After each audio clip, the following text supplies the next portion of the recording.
మరి 11 ఏళ్లుగా బీసీల కోసం నువ్వు చేసిన గొప్ప పని ఏందని నేను అడుగుతున్నా.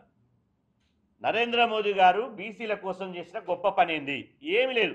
అల్లికల్లి సున్నకు సున్నా. ఆయన చేసిన గొప్ప పని ఒకే ఒకటి ఉంది. అది చారిత్రాత్మకమైన పని చేసిండు. ఏం పని? బీసీల కోసం చేయలే. దేశంలో అగ్రవర్ణ ప్రధానమంత్రులు ఎవరైతే విపి సింగ్ గారు ఉన్నారో మొదటిసారి మండల్ కమిషన్ దుమ్ము దులిపి బీసీలకు ఉద్యోగ రంగంలో రిజర్వేషన్లు పెడితే, అదేవిధంగా అర్జున్ సింగ్ ఎవరైతే కాంగ్రెస్ ప్రభుత్వంలో విద్యావనరుల శాఖ మంత్రి ఉన్నారో అర్జున్ సింగ్ విద్యారంగంలో రిజర్వేషన్లు పెడితే, అగ్రవర్ణాల ప్రధానమంత్రులు కేంద్ర మంత్రులేమో ఓబీసీలకు విద్యా ఉద్యోగాలు 27% రిజర్వేషన్లు పెడితే, బీసీ ప్రధానమంత్రి అన్న నరేంద్ర మోదీ మాత్రం రాజ్యాంగానికి వ్యతిరేకంగా అగ్రవర్ణాలకు 10% రిజర్వేషన్లు ఇచ్చి చరిత్ర సృష్టించిండు. ఈయన అగ్రవర్ణాలకు బీసీ ప్రధానమంత్రి ఓసీలకు రిజర్వేషన్లు పెట్టిండు. ఇంతకంటే సిగ్గుమైన చర్య ఇంకేమనుందా?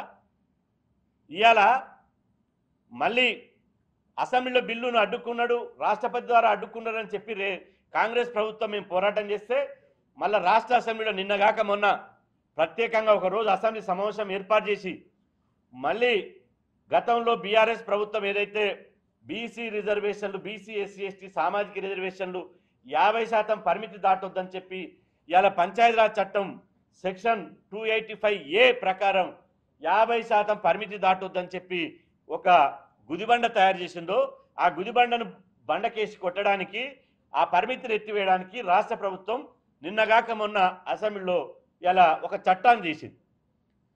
సామాజిక రిజర్వేషన్ల పరిమితి 50% లేదు, బీసీ రిజర్వేషన్లు 42% పెంచాలని చట్టం చేసింది.